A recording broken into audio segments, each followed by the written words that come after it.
Hello बच्चों, कैसे हैं आप लोग। मेरा नाम है रविकांत दुबे, ज्ञान की नगरी काशी से मेट जी का प्रणाम। तो बच्चों, हम लोग आज आपके चैप्टर में आगे बढ़ रहे हैं। नेक्स्ट टॉपिक है ट्रांसपोर्ट इन प्लांट्स। अभी तक हम लोगों ने पढ़ा था ट्रांसपोर्ट हमारे बॉडी में ब्लड का कैसे होता है, ह्यूमन में ट्रांसपोर्ट कैसे होता है, ये हम लोगों ने पढ़ा था। अब हम लोग पढ़ने जा रहे हैं कि प्लांट में ट्रांसपोर्ट कैसे होता है। तो पहली बात आती है कि प्लांट में ट्रांसपोर्ट होता किस चीज़ का है, किस चीज़ का ट्रांसपोर्ट प्लांट में होता है। तो मेनली अगर बात करें तो फूड का और वाटर और मिनरल्स का ट्रांसपोर्ट होता है। तो यहाँ पे हम लोग बात भी करेंगे फूड और वाटर मिनरल के ट्रांसपोर्ट का। और दूसरी बात आती है कि सर ये ट्रांसपोर्ट होता किसके थ्रू है। तो ये ट्रांसपोर्ट होता है कंडक्टिंग टिश्यू के थ्रू। कंडक्टिव टिश्यू, उसको हम लोग वैस्कुलर टिश्यू भी कहते हैं। जैसे हमारे बॉडी में हमारे वैस्कुलर बंडल्स होते हैं जिसमें आर्टरी और वेन्स होते हैं। यहाँ जो वैस्कुलर टिश्यू होते हैं, यहाँ जाइलम और फ्लोएम होते हैं। जाइलम से फूड को ले जा फ्लोएम से फूड को ले जाया जाता है, जाइलम से वाटर्स एंड मिनरल्स को ले जाया जाता है। तो ध्यान रखेंगे, फ्लोएम से क्या जाएगा, फूड जाएगा, जाइलम से वाटर और मिनरल्स को लेके जाते हैं। दूसरी बात ये भी ध्यान रखनी है कि जाइलम से जो फूड का फ्लोएम से जो फूड का ट्रांसपोर्ट है, वो लीव्स में फूड बनते हैं। फूड बनने के बाद वो बाई डायरेक्शनल मूवमेंट होता है, मतलब ऊपर से नीचे की तरफ भी होता है और नीचे से ऊपर की तरफ भी होता है। ये कैसे होता है थोड़ी देर में समझेंगे। और जो जाइलम होता है, जाइलम में जो वाटर का ट्रांसपोर्ट होता है और मिनरल्स का ट्रांसपोर्ट होता है, वो डाउनवर्ड टू अपवर्ड होता है। मतलब सॉइल से वाटर और मिनरल्स को लिया जाता है, स्टेम रूट स्टेम लीफ को सबको पहुंचाया जाता है, सिर्फ ऊपर की तरफ पहुंचाया जाता है। मतलब जाइलम से वाटर और मिनरल्स का ट्रांसपोर्ट होता है वो यूनिडायरेक्शनल होता है ओनली, ध्यान रखेंगे। और फूड का जो ट्रांसपोर्ट होता है बाई डायरेक्शनल होता है। इसको थोड़ी देर में आगे समझेंगे बाई डायरेक्शनल कैसे होता है। तो सबसे पहली बात आती है कि ट्रांसपोर्ट करते कैसे हैं, टिश्यू कौन कौन इन्वॉल्व है। तो देखिए ज़रा, तो अभी हम लोगों ने बात किया वेस्कुलर टिश्यू है, तो वेस्कुलर टिश्यू में जाइलम है। तो जाइलम किसके लिए responsible, transport of water and minerals, बहुत इंपॉर्टेंट है, ध्यान रखेंगे, ठीक है। और जाइलम बना किसका होता है, क्लास 9th में आप लोग पढ़े होंगे। जाइलम बना होता है tracheids, vessel, xylem fibre, xylem parenchyma. तो जाइलम टोटल 4 तरह के होते हैं। ये हम बोले जाइलम के टोटल 4 कंपोनेंट होते हैं, tracheids, vessel, xylem fibre, xylem parenchyma. तो ध्यान रखेंगे। और ट्रैकेट, जाइलम, वेसल होते हैं, ये मेन कंडक्टिंग एलिमेंट होते हैं, इन्हीं के थ्रू मेन कंडक्शन होता है। तो ध्यान रखेंगे, ट्रैकेट्स और जाइलम जो होते हैं आर कंडक्टिंग एलिमेंट्स, ठीक है। और यही दोनों मिलकर जाइलम को एक कंटिन्यूस ट्यूब का फॉर्मेशन करते हैं और उसी ट्यूब के थ्रू वाटर का ट्रांसपोर्ट होता है। अभी फिगर से भी आगे हम लोग समझेंगे, ठीक है। और ये कहाँ तक जाते हैं, तो बोले स्टेम से लीव्स तक, स्टेम तक, लीफ तक, और लीफ में जो वेन्स हैं, लीफ में वेन्स, वेनलेट्स, वहाँ तक ये जाते हैं। तो ध्यान रखेंगे जाइलम के बारे में। अब बात करते हैं फ्लोएम की। तो फ्लोएम क्या होता है, फ्लोएम फूड का ट्रांसपोर्ट करता है। तो बोल रहा जाता है कि फ्लोएम किसका बना होता है, तो बोले फ्लोएम भी 4 चीज़ों का बना होता है। बोले sieve tube, companion cell, phloem fibre, phloem parenchyma. फिर से ध्यान देंगे, sieve tube, companion cell, phloem fibre, phloem parenchyma. देखिए, सीव ट्यूब है, कंपेनियन सेल है, फ्लोएम पैरेन्काइमा, फ्लोएम फाइबर, या फ्लोएम फाइबर को ही बास्ट फाइबर भी बोलते हैं। सीव ट्यूब क्या होता है, मेन कंडक्टिंग एलिमेंट होता है किसमें, फ्लोएम में, ठीक है। इतनी बात समझ गए आप लोग। तो एक मोस्ट इंपॉर्टेंट पॉइंट जो आपके बोर्ड में अक्सर आता रहता है और बच्चे पूछते भी हैं कि सर ये एसेंट ऑफ सैप क्या होता है। एसेंट ऑफ सैप क्या होता है, वाटर का मूवमेंट अपवर्ड डायरेक्शन में जो होता है उसी को बोलते हैं एसेंट ऑफ सैप। अब वो किस तरीके से होता है वो अभी आगे समझेंगे, लेकिन movement of water from root to stem and leaves is called ascent of sap. तो देखिए जरा, upward movement of water and minerals from root to different part of the plant is called ascent of sap. Definition याद रखें, बहुत important है। तो accent of SAP के लिए बहुत सारे फैक्टर रिस्पॉन्सिबल होते हैं। कौन कौन से फैक्टर हैं उनको समझते हैं, और ये कई स्टेप में होते हैं, इसको भी समझते हैं। तो आइए हम लोग सबसे पहले चलते हैं एसेंट ऑफ सैप क्या होता है, उसके लिए क्या क्या स्टेप्स रिस्पॉन्सिबल है। तो पहले कुछ बातों को हम लोग समझ लेते हैं। एक होता है ऑस्मोसिस। ऑस्मोसिस आप क्लास 9 में पढ़े होंगे, फिर भी हम लोग रिकॉल कर देते हैं। मूवमेंट ऑफ वाटर या solvent from its higher concentration to its lower concentration through semi permeable membrane, it's called osmosis. तो वाटर का मूवमेंट होगा उस वाटर के high water concentration to lower water concentration through semi permeable membrane, इसका ध्यान रखेंगे। दूसरा होता है रूट प्रेशर। जो रूट प्रेशर क्या होता है, जब वाटर ऑस्मोसिस के थ्रू सॉइल से कहाँ पहुँच जाएगा, रूट में पहुँच जाएगा। तो रूट में वाटर के मॉलिक्यूल जो प्रेशर क्रिएट करते हैं उसको बोलते हैं रूट प्रेशर। तो पूछा जाए रूट प्रेशर क्या होता है, रूट में जो वाटर के मॉलिक्यूल है जो प्रेशर क्रिएट करेंगे उसको बोलेंगे रूट प्रेशर। फिर यहाँ आपको एक मिलेगा एडेशन कोहेसन। एडेशन कोहेसन का मतलब वो क्या हुआ, ये फोर्स आप लोग फिजिक्स में पढ़े होंगे, फोर्स दो तरह के होते हैं, एक एडेसिव फोर्स, दूसरा कोहेसिव फोर्स। तो एडेसिव फोर्स क्या होता है, दो डिफरेंट मॉलिक्यूल के बीच में लगने वाले फोर्स को बोलते हैं क्या, एडेसिव फोर्स। जैसे आप एक कागज लीजिए, उसमें गम लगाइए, दीवार पे चिपका दीजिए, तो गम के मॉलिक्यूल का दीवार के मॉलिक्यूल के बीच में जो फोर्स लग रहा है वो एडेसिव फोर्स हो गया। और दूसरा होता है कोहेसिव फोर्स। कोहेसिव फोर्स का मतलब सेम मॉलिक्यूल के बीच में लगने वाला जो फोर्स होता है उसको बोलते हैं कोहेसिव फोर्स। तो सेम मॉलिक्यूल के बीच लगने वाला फोर्स कोहेसिव फोर्स है। तो कोहेसिव फोर्स में क्या आ गया, जैसे वाटर है तो वाटर मॉलिक्यूल एक दूसरे के बीच में फोर्स लगाएंगे, उसको बोलते हैं कोहेसिव फोर्स। एग्जांपल के समझिएगा, एक ग्लास में लीजिए पानी भरिए, पानी को भरते जाइए, तब तक भरते जाइए जब तक कि वो ग्लास पूरी तरह भर नहीं जाए। अब एक ड्रॉपर लीजिए, ड्रॉपर से बूंद बूंद करके पानी डालिए, देखेंगे ग्लास भरने के बाद भी कम से कम 20 बूंद आप उसमें भर देंगे और पानी का लेवल जो होगा वाटर का ग्लास के सरफेस से थोड़ा सा ऊपर उठ जाएगा, लेकिन फिर भी वो गिर नहीं रहा है एक लिमिट तक। क्यों? क्योंकि वो उठता जा रहा है, वाटर के मॉलिक्यूल अपने अदर मॉलिक्यूल को होल्ड करके रखे हैं, बीच में कोहेसिव फोर्स काम कर रहा है, जिससे कि एक लिमिटेड एक्सटेंट तक वाटर का जो लेवल होता है उसके जो ग्लास के सरफेस है उससे ज़्यादा उठ जाएगा। आप लोग इसको ट्राई करके देख सकते हैं, ठीक है।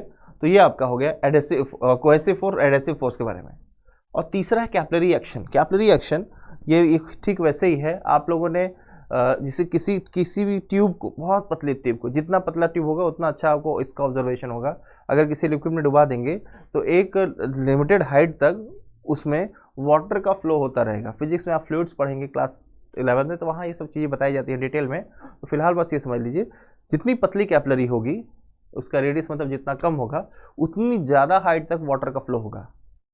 तो वाटर का फ्लो उतनी ज़्यादा हाइट तक होगा तो क्या होगा कि आप लोगों के लिए वो चीज मतलब कैपिलरी एक्शन उतना अच्छा होगा। इसको सबसे अच्छा एग्जांपल लेते हैं हम लोग, दिया बाती। आप लोग दिया बत्ती जलाते हैं ना, दिया जलाते हैं तो उसमें एक रुई को दिया तेल में डुबाते हैं और फिर आप देखेंगे दिया जलाएंगे तो दिया बत्ती जलने लगेगा और जो रुई है वो पूरी तरह से भीग जाता है। पूरी तरह भीगने का रीज़न क्या होता है, रुई जो होते हैं पतले पतले थ्रेड से, फाइबर से मिलकर बने होते हैं, बहुत पतले फाइबर्स होते हैं। अब उसी पतले फाइबर्स के थ्रू जो फ्लूइड होता है वो ऊपर की तरफ फ्लो करता है, इसको बोलते हैं कैपिलरी एक्शन। तो ठीक वैसे ही यहाँ पर हो रहा है। तो आइए समझते हैं ये होता क्या है। तो रूट प्रेशर क्या है, पहले रूट प्रेशर को समझते हैं। The wall of root hair are very thin, तो water from the soil enter in the root hair because of osmosis. Osmosis से एंटर कर गया है वाटर कहाँ, रूट के अंदर। Root pressure is responsible for movement of water up to the base of the stem. तो water के molecule क्या कर रहे हैं, फोर्स लगा रहे हैं बेस ऑफ स्टेम पे, और इससे क्या होगा, वाटर के मॉलिक्यूल ऊपर की तरफ जाएंगे। इसी को क्या बोल दिए, रूट प्रेशर। और दूसरा है कैपिलरी एक्शन। एक एक टर्म को समझते जाएंगे क्योंकि ये सारे टर्म्स बच्चे छोटे छोटे कन्फ्यूजन होता है और ये छोटे छोटे फॉर्म में भी आते हैं और लॉन्ग आंसर में भी आते हैं। तो जो छोटा पूछ लिया जाएगा वैसे लिख देंगे आप लोग। कैपिलरी एक्शन क्या है, a very fine tubes called capillary. अभी हम लोग बात किए दिया बत्ती में, छोटे रुई का बत्ती देखिए उसमें पतले पतले जो धागे जैसे दिख रहे हैं वो क्या हो गया, कैपिलरी हो गए। तो वैसे ही जाइलम में बहुत पतले पतले थ्रेड लाइक स्ट्रक्चर, उसको क्या बोलते हैं, कैपिलरी। वाटर और एनी लिक्विड अभी हम लोगों ने तेल का एग्जांपल लिया था, rises in the capillary because of physical force and this is phenomenon is called capillary action. Physical force ये बोल रहे ना कि रेडियस पर डिपेंड करता है, ये आपको फिजिक्स में पढ़ाया जाएगा, जिसके कारण कि वो लिक्विड ऊपर की तरफ मूव करता है। Water in the stem rises up to the same some height because of capillary action. कुछ हाइट तक, पूरे हाइट तक नहीं, ऐसा नहीं यहाँ से लेकर पूरा चढ़ेगा, तो कुछ हाइट तक ये क्या किया, कैपिलरी एक्शन के थ्रू पहुँच गया यहाँ पर। तो अब क्या करेंगे, अब देखिए इसके स्टेप प्रोसेस समझेंगे। अब आते हैं adhesion and cohesion of water molecule. Water molecule make continuous column in the xylem because the force adhesion and cohesion. तो जाइलम का सरफेस और वाटर मॉलिक्यूल के बीच में जो फोर्स लगा, एडेसिव फोर्स, क्योंकि जाइलम के मॉलिक्यूल अलग होंगे और क्या होंगे, आपके वाटर के मॉलिक्यूल अलग हैं, तो दोनों डिफरेंट मॉलिक्यूल के बीच में लगने वाला फोर्स एडेसिव फोर्स, और वाटर के मॉलिक्यूल के बीच में लगने वाला कोहेसिव फोर्स। तो जाइलम से कोई वाटर चिपक के जा रही है ऊपर तो एडेसिव फोर्स, और वाटर का मॉलिक्यूल आपस में चिपक के ऊपर जा रहा है कोहेसिव फोर्स। तो आप इसके थ्रू जो मूवमेंट हो रहा है ये एडेशन और कोहेशन फोर्स बोल रहे हैं यहाँ पे, और तीसरा फिर नेक्स्ट आ रहा है चौथा ट्रांसपिरेशन पूल। ट्रांसपिरेशन पूल क्या होता है, पहले ट्रांसपिरेशन क्या होता है इसको समझ लीजिए। ट्रांसपिरेशन क्या होता है, loss of water from the stomata of leaves in the form of water vapour is called transpiration. Water का वेपर के फॉर्म में लॉस होना, कहाँ से, लीव्स और स्टेम से या स्टोमेटा के थ्रू, इसको क्या बोलते हैं, ट्रांसपिरेशन। तो यहाँ भी ट्रांसपिरेशन से एक पुल क्रिएट होता है। जैसे ट्रांसपिरेशन होगा वैक्यूम क्रिएट होगा, और वैक्यूम क्रिएट होगा तो हमें वाटर का मूवमेंट ऊपर की तरफ होगा। अभी प्रोसेस समझेंगे। Loss of water vapour through stomata and lenticels, lenticels stem से पाए जाते हैं इसलिए मैंने स्टेम से बोला, in plant is called transpiration. Transpiration through stomata creates vacuum which creates suction. Vacuum create होगा जिससे सक्शन क्रिएट होता है। जैसे वैसे ही है, जैसे आप स्ट्रॉ से कोल्ड ड्रिंक या फिर जूस पीते हैं तो आप ऊपर की तरफ जैसे ही खींचते हैं वाटर को या फिर जूस को, तो क्या होता है, ऊपर की तरफ जैसे गया तो नीचे की तरफ क्या हो गया, वैक्यूम क्रिएट हो गया। वैक्यूम क्रिएट होने सक्शन प्रेशर क्रिएट होता है जिसको बोलते हैं नेगेटिव सक्शन प्रेशर। उस नेगेटिव सक्शन प्रेशर के कारण वो मॉलिक्यूल होते हैं फ्लूइड के ऊपर की तरफ आते हैं। ठीक वैसे ही यहाँ पे होता है ट्रांसपिरेशन में। यहाँ से वाटर लॉस होगा, वाटर लॉस होने से यहाँ वैक्यूम क्रिएट होगा, वैक्यूम क्रिएट होने से सक्शन प्रेशर क्रिएट होगा जिससे मॉलिक्यूल ऊपर की तरफ जाएंगे। रिलेट कीजिए जो आप स्ट्रॉ से कोल्ड ड्रिंक या फिर जूस या फिर वाटर पीते हैं। ठीक है, आगे देखिए, which called suction transpiration pull. The transpiration pull sucks water column from xylem tube, thus water rises. तो यहाँ पे क्या होता है कि जो ट्रांसपिरेशन के थ्रू वाटर ऊपर की तरफ मूव करने लगता है। क्यों, क्योंकि नेगेटिव सक्शन प्रेशर क्रिएट हो गया है। ट्रांसपोर्ट ऑफ फूड में देखिए, अब फूड का ट्रांसपोर्ट हम लोगों ने बात किया कि फूड का ट्रांसपोर्ट किसके थ्रू होता है, किसके थ्रू होता है, अरे फ्लोएम के थ्रू होता है। फ्लोएम के थ्रू होता है तो ये कहाँ से होगा, लीफ फोटोसिंथेसिस लीफ में होती है तो फूड वहीं बनेगा, उससे फूड का मूवमेंट डाउनवर्ड होता है। लेकिन आप लोग अभी सोच रहे होंगे सर आप तो बोल रहे हैं कि फूड का मूवमेंट बाई डायरेक्शन होता है, ऊपर से नीचे, नीचे से ऊपर दोनों होता है अभी, लेकिन हमको तो एक ही तरह समझ में आ रहा है, एक ही डायरेक्शन मूवमेंट हो रहा है। तो यहाँ बोलेंगे ट्रांसपोर्ट ऑफ, इससे क्या होगा, पहले इसको समझ लेते हैं फिर हम उस टॉपिक को लास्ट में बात करते हैं। देखिए, फूड का जब भी मूवमेंट होगा, क्यों होगा, एनर्जी बनाने के लिए, एनर्जी के लिए। और जब हम प्लांट को एनर्जी की ज़रूरत होती है तो फूड की ज़रूरत पड़ती है, और फूड का जब ज़रूरत पड़ता है तो फूड को ट्रांसपोर्ट करने के लिए भी एनर्जी की रिक्वायरमेंट होती है। तो ये एक तरह का एक्टिव ट्रांसपोर्ट होता है। एक्टिव ट्रांसपोर्ट मतलब जहाँ वो ट्रांसपोर्ट जिसको कराने के लिए एटीपी की रिक्वायरमेंट या एनर्जी की रिक्वायरमेंट होती है, उसको हम क्या बोलते हैं, एक्टिव ट्रांसपोर्ट। तो यहाँ भी एक्टिव ट्रांसपोर्ट होता है। ठीक है, तो यहाँ वही बोल रहा है कि plants happen because utilization of energy, thus unlike transport through xylem, it is a form of active transport. Moreover, the flow of substance through phloem takes place in both direction. देखिए, phloem में food का transport क्या होगा, both direction में होगा, that is two way traffic. ठीक है, ये टू वे ट्रैफिक है। पहले इसको समझिएगा कि ये टू वे ट्रैफिक कैसे होता है। देखिए, जनरली प्लांट जब फोटोसिंथेसिस करता है तो फूड सिर्फ लीफ में बन रही है, तो क्या सिर्फ फूड लीफ को ज़रूरत है, नहीं, लीफ को नहीं, स्टेम को भी ज़रूरत है, ब्रांचेस को भी ज़रूरत है, और इवन रूट को भी ज़रूरत है। तो फूड का मूवमेंट ऊपर से नीचे मतलब अपवर्ड टू डाउनवर्ड हो जाएगा। लेकिन अगर आप सोचिए कि फूड का मूवमेंट अपवर्ड टू डाउनवर्ड हो रहा है तो किस केस में फूड नीचे से ऊपर भी जाएगा, हाँ जाएगा। आप सोचिए ज़रा कि क्या होगा जब पतझड़ का मौसम आता है, सारी पत्तियां टूट के गिर जाती हैं, बिखर जाती हैं, टूट के गिर गई, बिखर गई, उस केस में क्या होगा, उस केस में क्या प्लांट में फूड का फॉर्मेशन होगा। जब फूड का फॉर्मेशन नहीं होगा तो प्लांट फोटोसिंथेसिस कैसे जिंदा रहेगा। तो इससे बचने के लिए प्लांट पता है क्या करती है, प्लांट जब फोटोसिंथेसिस कर रही होती है तो उस समय कुछ अमाउंट ऑफ फूड को आके स्टेम और रूट वाले रीजन में स्टोर कर रही होती है। कि जब स्टोर कर लेती है तो जब पत्तियां टूट के गिर जाती हैं, पतझड़ का मौसम आता है, तो वही फूड जो ऊपर से नीचे आ रहा था, अब जो नीचे आके स्टोर भी हुआ है, अब वो नीचे से ऊपर की तरफ जाता है। अब नीचे से ऊपर जाएगा तभी तो नई पत्तियां आएंगी, थोड़ी ग्रो करेंगी, तब ना फोटोसिंथेसिस करेंगी। इसलिए फ्लोएम में फूड का रिएक्शन ऊपर से नीचे हुआ और नीचे से ऊपर भी हुआ। हाँ, ये कह सकते हैं ऊपर से नीचे की तरफ ज़्यादा, एक डायरेक्शन में ज़्यादा हो रहा है, एक डायरेक्शन में कम हो रहा है, लेकिन हो तो दोनों डायरेक्शन में हो रहा है। लेकिन वाटर केस में कभी ऐसा नहीं होता कि वाटर अगर ऊपर से क्या करे, लीफ वाटर को एब्जॉर्ब करके नीचे तरफ पहुँचाए, ऐसा नहीं होता है। इसको ध्यान रखें, कुछ प्लांट में एक्सेप्शनली होता है, वो आपके सिलेबस में नहीं है। ठीक है, तो ये आपका हो गया ट्रांसपोर्ट ऑफ। तो यही देखिए आप इमेज, हम पहले यहाँ देखते हैं।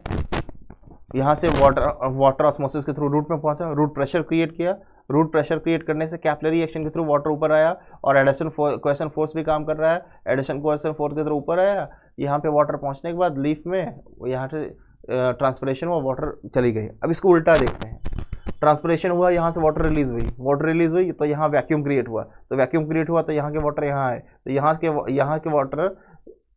के वाटर जब यहाँ से यहाँ आ गए तो यहाँ भी वैक्यूम क्रिएट होगा, तो यहाँ के वाटर यहाँ से यहाँ पहुँचे, यहाँ वैक्यूम क्रिएट हुआ, यहाँ से वाटर यहाँ पहुँचा, अब यहाँ वैक्यूम क्रिएट हुआ तो यहाँ से यहाँ पहुँचा और यहाँ से तो यहाँ जा ही रहा था। तो अल्टीमेटली क्या हुआ, ट्रांसपिरेशन हुआ और नीचे के सारे फैक्टर काम किए, वाटर यहाँ पहुँच गया। समझ गए बात को? तो आइए देखते हैं एक बार और इसको अच्छे से।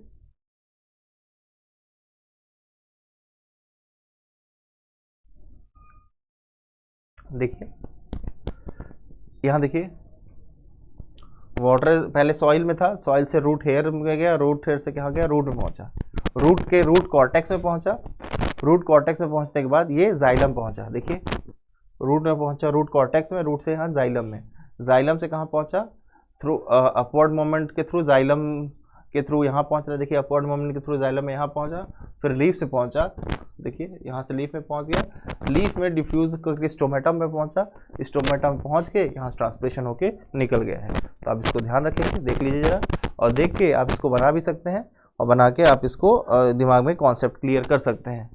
ठीक बच्चों, तो आपके ट्रांसपोर्ट इन प्लांट्स में आपके सिलेबस में इतना ही है, और हायर क्लास में जाएंगे तो वहाँ और अच्छे से पढ़ा जाएगा। कोई डाउट होगा तो आप कमेंट में पूछ लीजिएगा। थैंक यू बच्चों।